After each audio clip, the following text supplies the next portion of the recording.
let's talk about what nobody wants to talk about. Who here has ever failed? Who's here has failed miserably at something you wanted to achieve? Say I. Who's done this more than once? Say I. When you failed, why did you fail?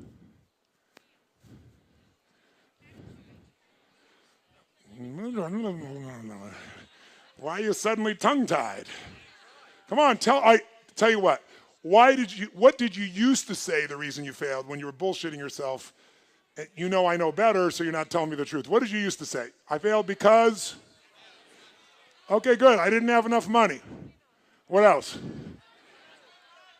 Didn't have the right technology. Good, sir. Why'd you fail? I had the wrong people. They say I had the wrong leader. Isn't that interesting? It was the economy. Bad economy. Not enough time. Didn't have enough time. Now, I asked this question for the first time about 7 years ago. I was at this place called TED. Anybody watching those TED videos? And TED didn't have a website or anything at that stage.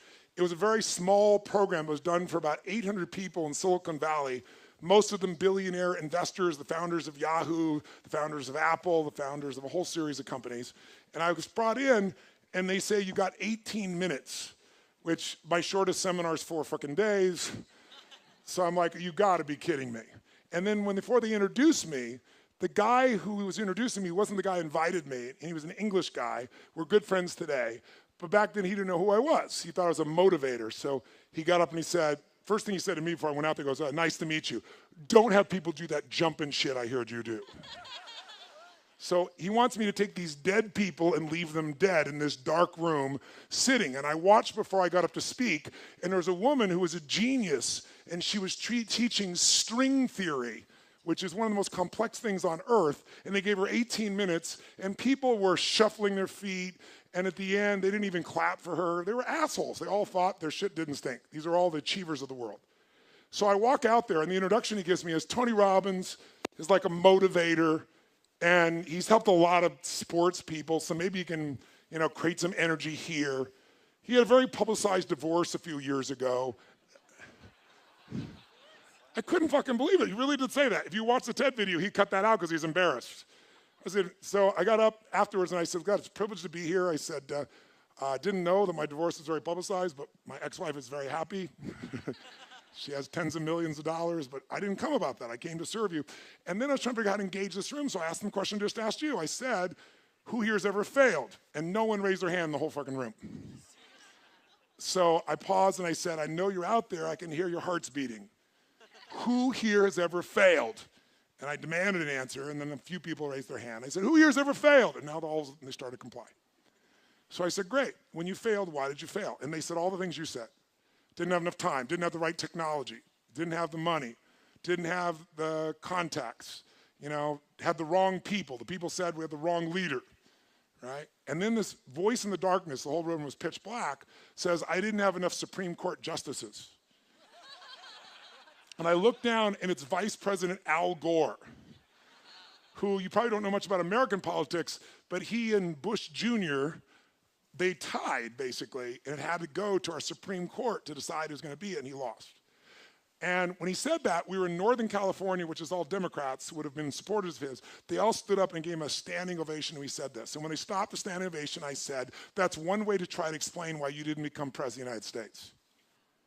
But I wouldn't say it's an accurate one. And there was this pause, like, what the fuck is he about to say?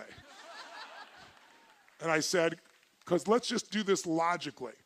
Everything you people have told me, I didn't have the technology, I didn't have the right contacts, I didn't have the time, I didn't have money. Everything you've told me, I didn't have enough Supreme Court justices, those are resources.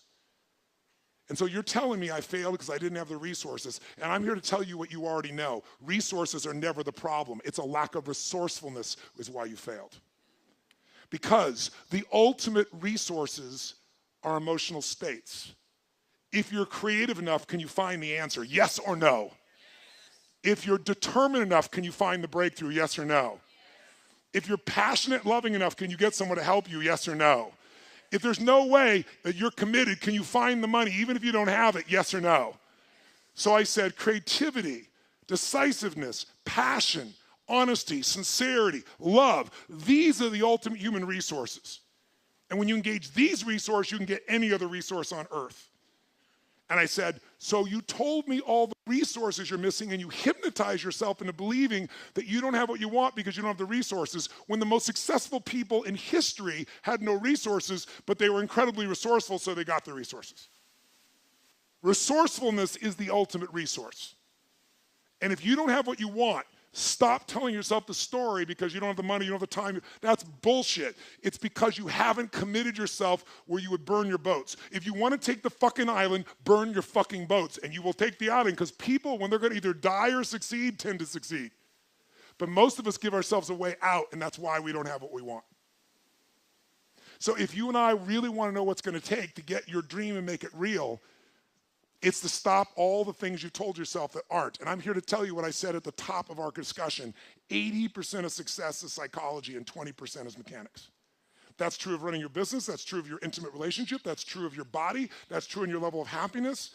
So you got to know the 20% because that gives you the edge, right? Those strategies. But you got to know the psychology.